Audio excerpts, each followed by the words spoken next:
Oi, meu nome é Igor Ritter e você está ouvindo o terceiro episódio do podcast Sapucando. Se você não ouviu os outros episódios, recomendo que você volte e ouça eles primeiro na hora. Sapucando é um podcast que veio para descobrir o que atrai tantas pessoas para a famosa rua Sapucaí de BH. Uma audiosérie de 5 episódios que acompanha minhas gravações de agosto a outubro de 2021, conhecendo diferentes personalidades e figuras da rua. Hoje vamos falar de carnaval. E que saudades desse tempo! O movimento do Carnaval de Belo Horizonte vinha de uma crescente de se impressionar. A cidade, que antes não tinha uma tradição forte dessa festa, se tornou em 2020 o terceiro maior carnaval do Brasil, com 4,5 milhões de foliões e passando na frente de cidades como Salvador e Olinda. E aqui estou eu, conversando com a Neuma, nossa guia de turismo, depois de ter conhecido diversas histórias de pessoas que vivem o Carnaval de Belo Horizonte. Estávamos falando sobre essa festa tradicional e, mais especificamente, como a Rua Sapucaí contribuiu para o crescimento desse evento nos últimos anos na cidade. Claro, antes da pandemia. O carnaval vai surgir talvez com uma dissidência da Praia da Estação também, né? Ele vai nascer espontaneamente. As pessoas vão se mobilizar, vão fazer os blocos de rua. E o interessante é que o carnaval ele tomou a proporção que ele tem hoje exatamente porque surgiu do povo. Não foi uma empresa privada, não foi o poder público, o povo. E ele foi surgindo, renascendo, né? Porque o carnaval de rua já aconteceu no passado, né? No início de Belo Horizonte ela existia. Depois ele morreu, simplesmente morreu, ou simplesmente ficou bastante reduzido e agora ele tomou essa proporção que teve, né? Na Sapucaí é interessante porque a parte central de Belo Horizonte ela passou a concentrar um grande número de blocos, né? Sim. Mas a Praça da Estação e a Sapucaí é um palco, né? Quem tá ali, assim, então eu acho que exatamente por ser um palco é que ela ganhou, né? Tanta visibilidade. Olá, a fala aqui do desfile do Corte Devassa que já toma conta aqui da Sapucaí, ali atrás você já vê.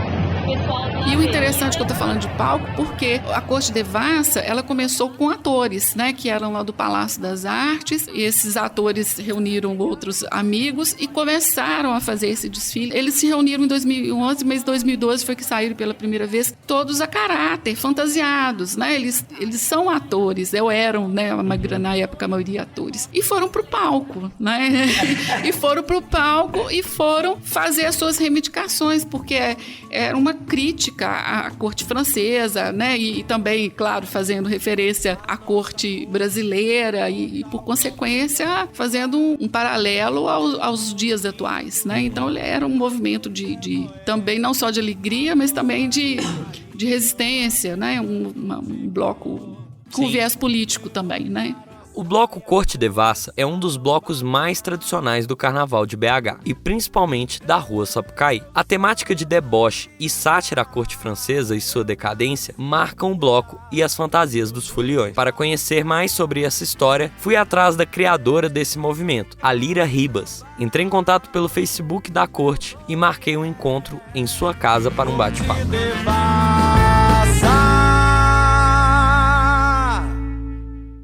16 de setembro de 2021, 19 horas e 18 minutos. Olá, tudo jóia? Tudo jóia? Beleza? Prazer em conhecê-la. Aham. Eu vi no Instagram. Quando Lira chegou na sala, pedi para ela se apresentar e trouxe algumas perguntas que queria fazer. Com vocês, Lira Ribas. Então, eu sou Lira Ribas, eu sou atriz, diretora, figurinista e carnavalesca. E eu falo que eu sou artista, assim, por causa dos vários espaços, assim, que eu me permito estar e criar e participar. Mas, então, uma artista, mas que se coloca muito nessas funções, né? Como atriz, direção de arte, figurinista e carnavalesca. Além disso tudo, Lira também já foi jogadora profissional de vôlei. Começou cedo no esporte. Então, comecei perguntando como foi essa vivência. Minha mãe, ela é assistente social e meu pai era cantor, artista, músico. Só que minha mãe jogou vôlei muitos anos. E foi de seleção mineira e tal. E parou, assim, um pouco de jogar muito por causa da maternidade mesmo. Mas depois jogou master e tal. Mas na época dela não tinha muito disso de profissional. Em muitas famílias, é normal os filhos seguirem os passos dos seus pais, seguindo a profissão do pai e da mãe. Lira seguiu a dos dois, o esporte e a arte. Aqui em casa, assim, a educação que tanto meu pai e minha mãe eles deram era muito livre. A gente coloca elas... A gente era muito simples, né? Era uma família que tinha dificuldades financeiras financeiras e tal, mas eu vi que meus pais, assim, o máximo que eles conseguiam fazer com a gente de atividade, mesmo em casa, eles davam um jeito de fazer. Mas a minha mãe, eu lembro que quando eu fiz uns 9 anos, as amigas dela que jogavam vôlei já com ela, falavam, gente, a Lira é grande, a Lira é comprida, porque a Lira não sei o que e tal. E a minha mãe forçando pra eu entrar no vôlei, né? Aí entrei na escolinha do Minas, que era onde que as amigas dela davam aula. Eu fazia coral no Palácio das Artes também, que meu pai tinha arrumado um jeito de eu e minha irmã fazer coral lá. Só que, tipo assim, com 12 pra 13 anos, eu já tava jogando seleção mineira, já joguei mundial, ganhei melhor bloqueio do mundo já na seleção infanto-juvenil. Aí já tinha contrato, já viajava muito e tal. E aí joguei até 2007. Que foi quando eu resolvi parar de jogar e iniciei o teatro. Ah, e foi pro teatro primeiro. Sair do vôlei profissional para começar no teatro é uma mudança gigantesca de rumo. Quem trocaria uma carreira já consolidada desde nova no esporte, com patrocinadores e campeonatos internacionais, para atuar nos palcos? A Lira trocaria, tanto que trocou. E o Corte Devassa só existe por causa desse movimento. Mas eu comecei a ficar um pouco mais desanimada, assim, porque na verdade eu sempre quis ser artista. Só que eu acho que como eu comecei a jogar vôlei muito cedo e aquilo começou a funcionar muito, até como profissão, e né, você vai tendo cachê mais nova, e aí você ganha bolsa de escola, né? Você já tá ajudando em casa. Aí você falou, eu vou parar nunca, né? É por aqui. Eu vi sobre o teatro na PUC, que era um curso de teatro que tem, acho ainda lá. E aí comecei a fazer lá meio que de brincadeira, assim. A falar, como eu vou estar parada, né? Eu não posso treinar e tudo. Vou começar, nossa, pra quê, assim? Sabe quando você descobre? Você fala, gente, é isso aqui que eu queria pra minha vida? Me encontrei. Tem muita gente até que acha estranho, né? Fala, não, mas sair do vôlei, virar artista, atriz e tal. Tanto é que todas as minhas amigas sempre falavam, quando eu parar, eu vou ser técnica, eu vou ser fisioterapeuta, eu vou... Qualquer coisa envolvida com esporte. Eu falava, gente, o dia que eu parar de jogar vôlei, eu vou sumir daqui. Lira sumiu dali e foi, tempos depois, para a regência do Corte Devassa. E assim, eu sempre ficava muito envolvida, porque ao mesmo tempo que eu achava incrível a parte estética, né, das fantasias, eu ficava alucinada também com a parte de tocar, que era onde que meu pai sempre saía, assim, pra tocar e tudo. Mas meu sonho, na verdade, era ser rainha da bateria. Eu olhava aquilo, eu achava a coisa mais poderosa, aquelas mulheres. Não, até em Pirapora mesmo, eu era humilde. Eu queria ser rainha da bateria de qualquer bloquinho, eu já tava feliz. Eu tô até contando isso porque isso me influencia depois quando vem a Corte Devassa. Não tem jeito, o teatro falou mais alto. Mas como entra a corte nessa história? Eu fazia teatro no Palácio das Artes, lá no Cefar. Toda vez quando a gente chegava no segundo ano, tinha uma festa da calorada que a gente recebia os calouros, né? Porque a gente tava no segundo ano. E tinha que ter um tema. Aí fizemos uma reunião, cada um deu um tema e tal, não sei o que. Aí eu propus essa coisa da Corte Devassa. Porque na minha cabeça eu tinha muito essa coisa assim, a corte momesca, sabe? Essa coisa pomposa que o povo tem, misturado com samba, com tocar e tal, samba enredo, não sei o que. Eu falei, gente, vou fazer um samba, uma Corte Devassa, né? Pra gente poder... Aqui a gente tá dentro do Palácio das Artes, né? Essa coisa toda... O nome todo já leva pra isso, né? Só que em vez da gente homenagear, a gente vai satirizar. A gente vai fazer uma crítica a esses lugares de poder. Esses reis e rainhas que as pessoas falam tanto, a gente vai colocar eles na lama. Aí fizemos a Corte Devassa, recebemos calouros e foi maravilhoso, todo mundo adorou. Só que a gente não tinha hino, não tinha nada. A gente cantava a música do Hermes e Renato. Mentira! Virilhada, sabe umas coisas assim? Sim, nossa, conheço Hermes e Renato demais. Uma calorada ao som de Hermes e Renato devia ser bem único. Mas o Corte saiu da calorada e foi pra rua. Aí isso ficou ali no Palácio das Artes. Quando foi 2012, que eu tava muito já envolvida, assim, nos blocos e tal, eu comecei a ligar pras pessoas, gente, vamos fazer um bloco. E todo mundo dizia, Lira, tá, eu, quer saber, velho? Fui, chamei, liguei pra minha mãe, minha tia, meu ex-marido na época, o Rafael, me ajudou, tal, e comecei a procurar. E o Gustavo, do Samba Queixinho também, que eu acabei conhecendo ele por questões de produção, outros lugares, também estava muito envolvido, né, nisso de produção de blocos de carnaval. Aí meu pai virou pra mim e falou assim, ô Liria, acho que a primeira coisa que você vai precisar de uns instrumentos, né, porque você tá chamando o povo não tá botando muita fé. Quem vai tocar? Aí ele, nessa época, ele tava morando em São Paulo e aqui ao mesmo tempo. Aí ele me fez ir lá em São Paulo. Ele deu caixa, surdo, ganzá, o tarol, né, que é a caixa. Mas deu um tanto de coisa. Falou, ó, isso aqui pelo menos pra vocês não ficarem parados, né, alguém vai tocar. engraçado. Eu vivi outros momentos de Belo Horizonte, sabe? Eu vivi um momento, quando eu era criança, que tinha carnaval na cidade, né? Mas era um carnaval, primeiro que a população era bem menor do que hoje, era um carnaval mais oficial, assim, era ali na Avenida Afonso Pena, tinha desfiles, mas era bem grande e era muito legal. Eu não esqueço, por exemplo, eu tinha 10 anos de idade, eu fui assistir um desfile na Afonso Pena e eu tava lá e um rapaz, um menino, né, junto comigo, ele pegou na minha mão, a primeira vez que uma pessoa pegou na minha mão, um garoto pegou na minha mão, imagina, isso na época era um escândalo. Pegou na minha mão e eu gostei, eu fiquei o tempo todo dando de mão dada com ele, sabe, assim, era bem mais ingênuo do que é hoje, né? Mas assim, coisas que acho que só o carnaval proporcionaria naquela época, sim, né? E teve um momento que o carnaval acabou na cidade, por uma vontade política da época, né? Porque o carnaval acontecia na Afonso Pena, teve uma época que ele não aconteceu, e isso meio que fragmentou, e chegou uma época que quem queria fugir do carnaval vinha para Belo Horizonte, mesmo assim. A gente... eu recebi muito turista ao longo dos anos aqui, que eles falavam assim, a gente gosta de vir para cá porque o carnaval aqui é tranquilo, aqui a gente pode fazer as coisas. Nos outros lugares, quem não gostava de carnaval, né? A gente não tem condição de andar pela cidade, é muito tumultuado, aqui é super tranquilo e nós gostamos de vir para cá. Então eu recebi muito turista que queria fugir de carnaval e que vinha para Belo Horizonte, né? Coitados deles. Pois agora sim, exatamente. Mas em compensação nós recebemos outros tantos turistas hoje que amam o carnaval, que estão vindo para cá, né? Pessoas que antes iriam para o Rio de Janeiro ou para Bahia, que estão vindo para Belo Horizonte. Isso é fantástico, né? Fantástico, eu acho incrível mesmo.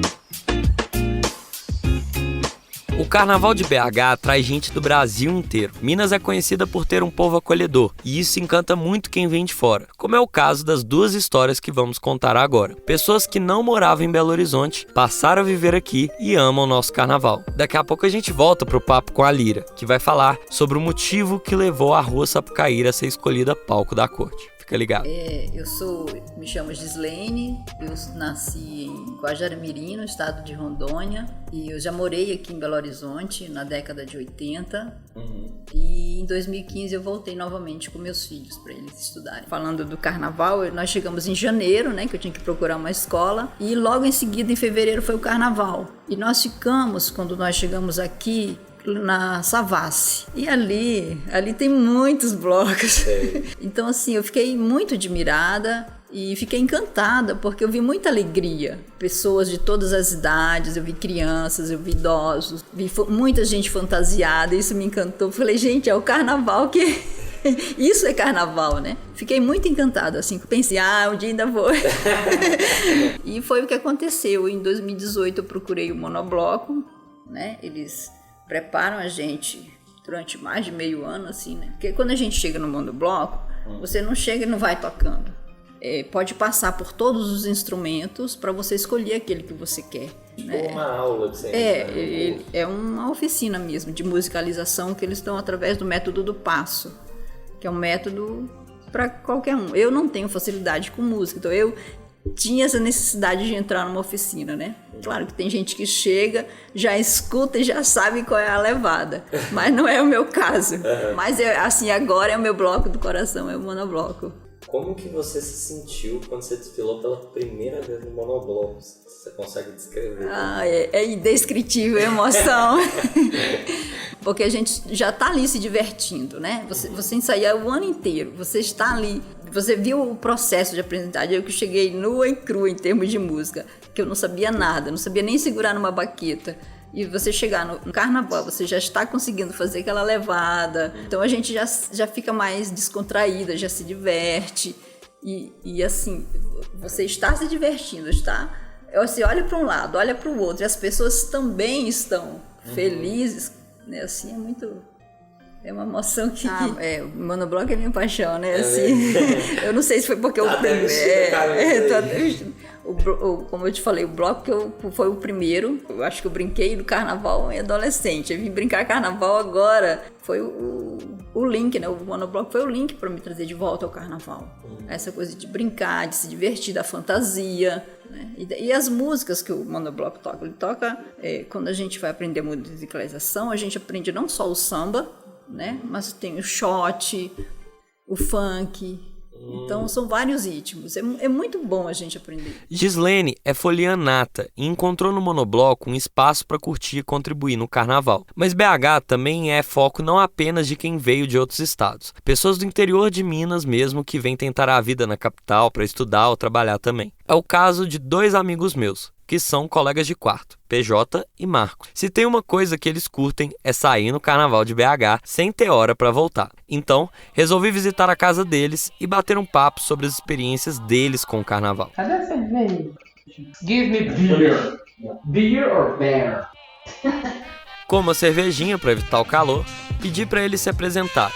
Com vocês, PJ e Marcos. Olá, meu nome é Marcos. Eu tenho 28 anos, sou natural de Curvelo, moro em Belo Horizonte há 12 anos, me formei aqui na UFMG e tenho uma história de amor com Belo Horizonte. Adoro essa cidade, acho que se fosse para mudar daqui eu teria que pensar muito antes. Os pontes de Belo Horizonte vão atraindo a gente, então com o tempo a gente vai se apaixonando pela cidade. Eu posso falar que hoje eu já sou Belo Horizontino. Bem, assim como o Marcos, eu também sou do interior de Minas, noroeste mineiro. A minha cidade é uma cidade bem pequenininha, de 20 mil e poucos habitantes, né, chama Vazante. E eu estou em BH há quase 10 anos, então eu terminei a faculdade, né, e saí da minha cidade para vir trabalhar, tentar, né, como se diz, uma vida um pouco melhor, né, por causa de oportunidades também. Eu estranhei à primeira vista porque Belo Horizonte na época não tinha um carnaval, né, assim, não tinha um carnaval de rua, tinha uns desfilezinhos de 2014, 15, 16, 17, 18, foram anos assim que o carnaval em Belo Horizonte surpreendeu muito pela quantidade de pessoas, de blocos, de opções.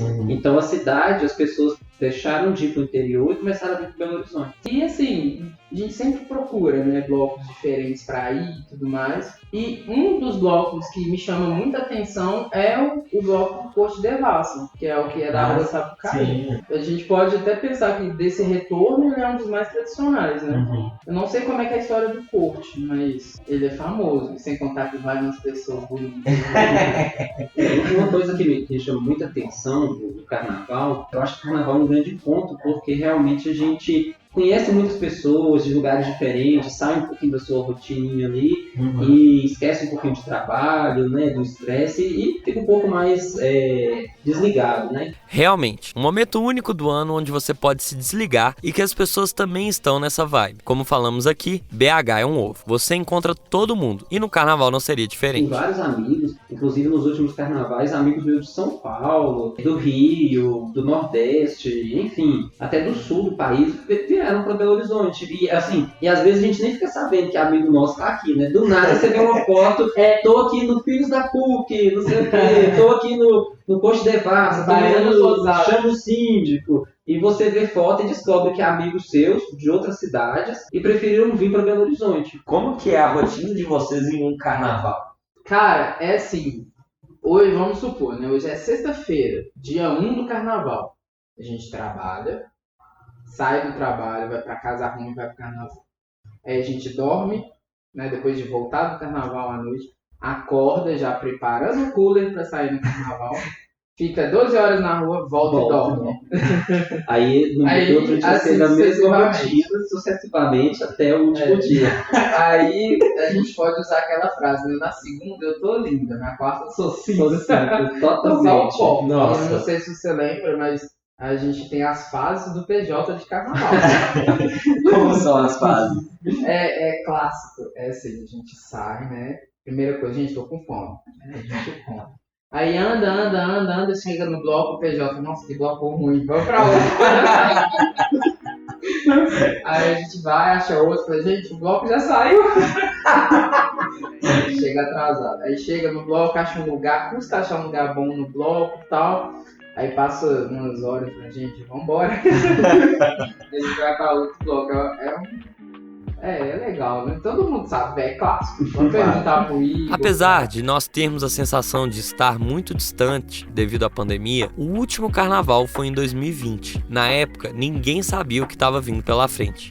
Basicamente, foi só diversão. Que saudades do carnaval. Eu queria saber um pouquinho sobre o último carnaval de vocês, porque eu acho que falar de carnaval começa a se tornar um pouco nostálgico. Vocês conseguem contar algum momento marcante.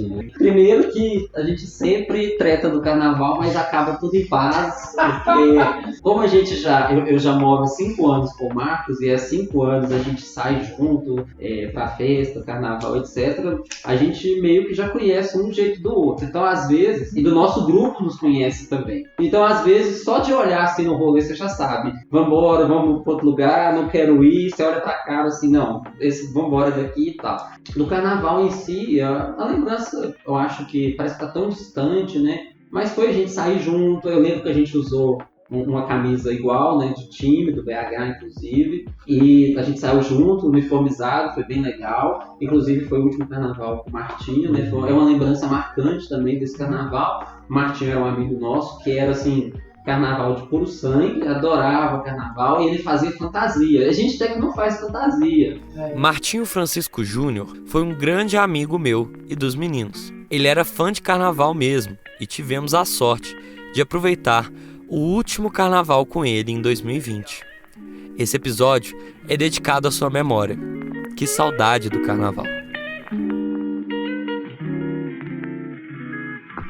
Voltamos já com Lira, do Corte Devassa. Mas antes, um recado dos nossos patrocinadores. Imagina ter um quadro da capa do nosso podcast na sua casa, feito pelo artista Estevam Gomes? Com o nosso financiamento coletivo, isso é possível. Além de ajudar o Sapucando, que é uma produção independente, a continuar criando conteúdo, você ganha recompensas exclusivas de acordo com o valor da sua contribuição. Acesse apoia.c/sapucando e saiba mais. Contribua por Pix usando o e-mail contato@lacrecontent.com.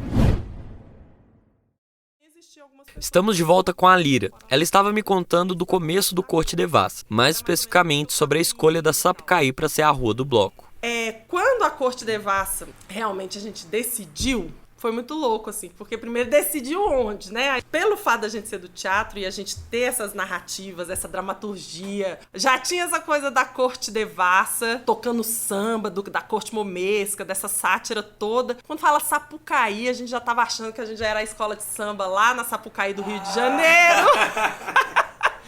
Olha só. Então, pra gente, era como se, tipo assim, aqui tudo é tão falso que a gente até, tipo assim, fala que tá na Sapucaí, mas na verdade nós estamos numa rua pequenininha, que é de Belo Horizonte. Sim, foram 100 pessoas, mais ou menos, na Sapucaí. Isso é que ano? 2012. E meu pai foi o regente, ele que tocou.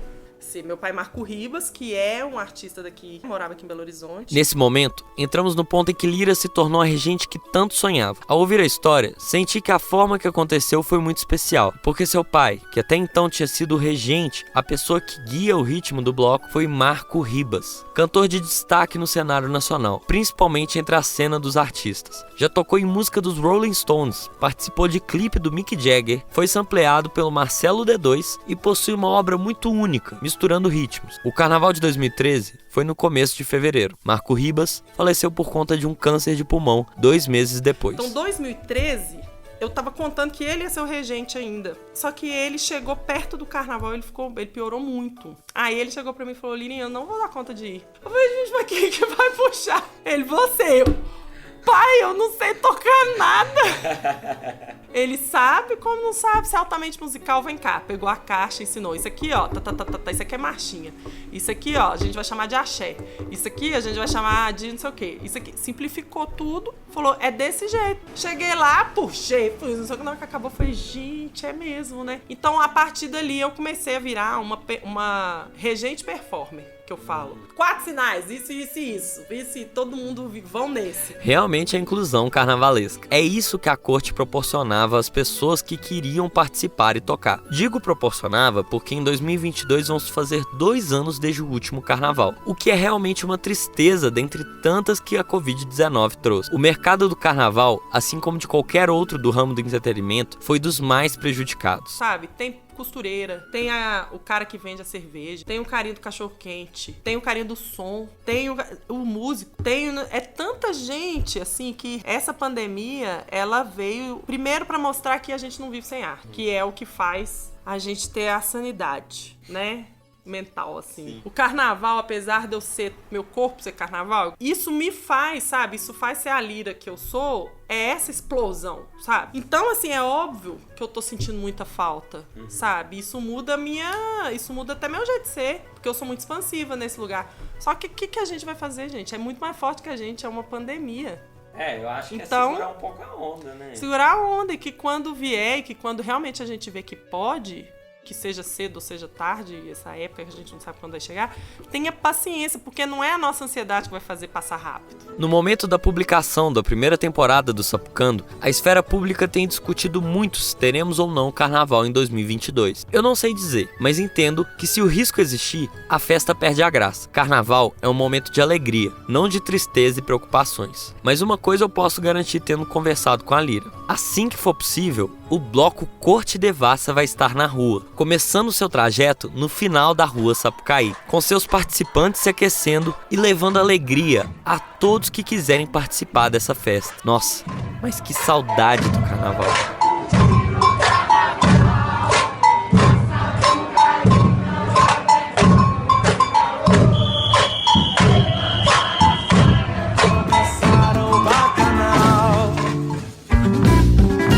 Chegamos ao fim de mais um episódio do Sapucando. Se você gostou desse episódio, siga já nosso podcast em seu aplicativo favorito, onde você ouve seus podcasts, para receber notificações de futuros lançamentos. Envie também para aquele amigo ou amiga que curte carnaval e não perde uma festa.